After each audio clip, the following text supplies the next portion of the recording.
দর্শক দেখতে পাচ্ছেন গাইবান্ধা সদরের প্রধান সড়কে জামায়াতের বিশাল মিছিল কিন্তু শুরু হয়েছে।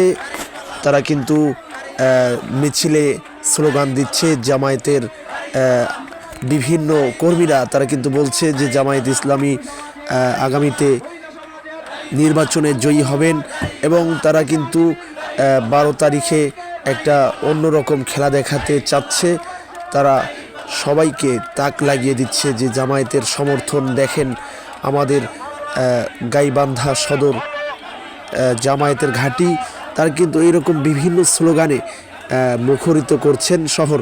আপনারা দেখতে পাচ্ছেন সদরের প্রধান যে সড়কগুলো রয়েছে, গাইবান্ধার প্রধান সড়কে তারা মিছিল নিয়ে বেরিয়ে যাচ্ছে। আপনারা দেখতে পাচ্ছেন এক বিশাল নির্বাচনী গণ মিছিল অনুষ্ঠিত হয়েছে।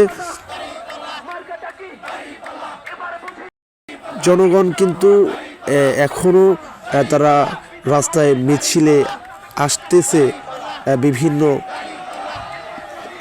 এলাকা থেকে। এত লম্বা মিছিল আগে মনে হয় গাইবান্ধা শহরে এরকম মিছিল কখনো হয়নি।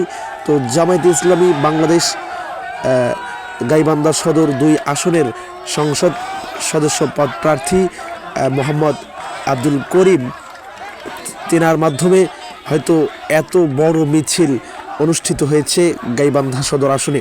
তো আপনারা দেখতে পাচ্ছেন লোকে লোক, এত লোক কিন্তু শেষই হচ্ছে না।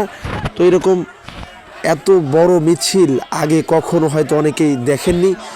তো দর্শক দেখতেই পাচ্ছেন তারা কিন্তু স্লোগান দিচ্ছে, জামায়াত ইসলামীর পক্ষে কিন্তু তারা ভোট চাইছে। তারা কিন্তু দাড়িপাল্লা বলে স্লোগান দিচ্ছে এবং তাদের মাধ্যমে, তাদের স্লোগানের মাধ্যমে বোঝা যাচ্ছে যে আগামীতে হয়তো নির্বাচনে তারাই জয়ী হবেন এবং গাইবান্ধা 2 সদর আসনের সংসদ পদ প্রার্থী মোহাম্মদ আব্দুল করিম তিনি হয়তো এমপি হিসেবে নির্বাচিত হবেন।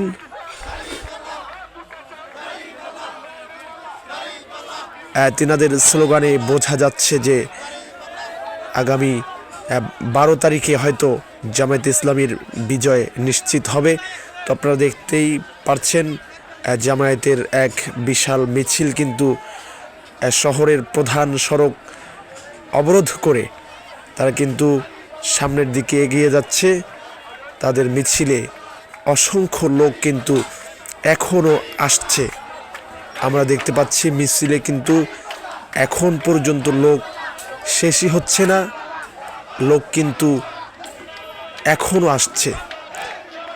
তো আপনারা দেখতে পাচ্ছেন তাদের হাতে কিন্তু দাড়িপাল্লার প্রতীক তারা হাতে নিয়ে তারা মিছিলে দাড়িপাল্লা স্লোগান দিচ্ছে। তো তাদের মুখে হাসি কিন্তু ফুটছে, তারা কিন্তু সবাই খুব খুশি মনে দাড়িপাল্লার স্লোগান দিচ্ছে।